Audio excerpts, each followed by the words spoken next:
The year was 1969, and the Beatles were on top of the world. Their latest album, Abbey Road, was a massive hit, and their presence transcended music. They were cultural icons. But unbeknownst to most, their fame was about to be overshadowed by one of the most enduring mysteries in music history. It began with a phone call to the Kansas City Star newspaper. A young woman on the other end told the reporter she was certain Paul McCartney had died. Her sources, other fans who believed the same. At first, the reporter dismissed it as a prank, but then things got weird. A DJ in New York picked up the story, sparking a media frenzy. Magazines, radio stations, and television shows were buzzing with the possibility that one of the world's biggest stars had met an untimely demise. But how did it start? How did this rumor take off? Some say it began with a misplaced umbrella, while others point to a cryptic message on the cover of Abbey Road. It's hard to say exactly what sparked it, but once it caught on, the rumor refused to die. People began searching for clues in the Beatles' earlier albums, trying to piece together when and how Paul might have died. The evidence they found was often tenuous at best.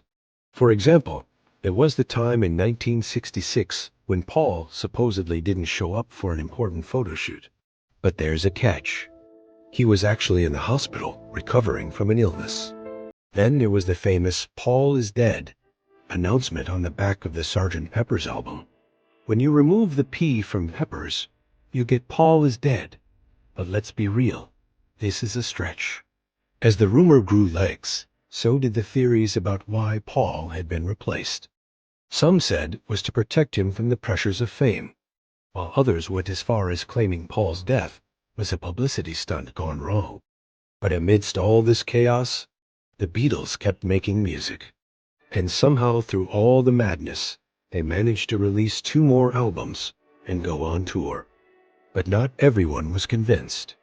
In 1970, an author published a book titled The Death of John Lennon and Paul McCartney, detailing the supposed evidence for both deaths.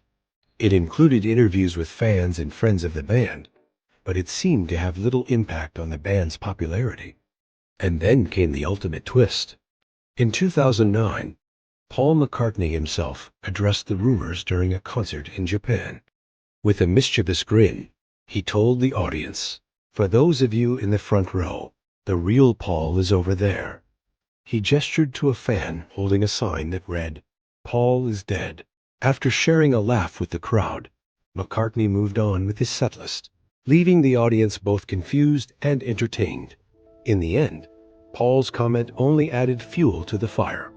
Even 4 decades after the initial rumors, people were still talking about the possibility that Paul wasn't actually Paul. So here's the question. Was there any truth to these wild theories? Well, considering that Paul McCartney is giving interviews and performing to this day, it seems safe to say that he's very much alive. As for the hidden messages in the records, there's no denying that the Beatles had a knack for being mysterious. But it seems more likely that any cryptic lyrics or backward masking was a product of their creative process rather than a deliberate attempt to mislead their fans. However, there is one thing that remains constant throughout all the theories and rumors: the enduring legacy of the Beatles.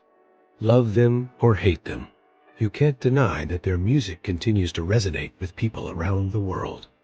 Maybe that's the greatest mystery of all. Well, folks, our journey through the perplexing world of conspiracy theories has taken another exciting turn. This time, we peeled back the layers of the enduring Paul is dead theory. Now I want to hand it over to you. Do you think Paul is really dead?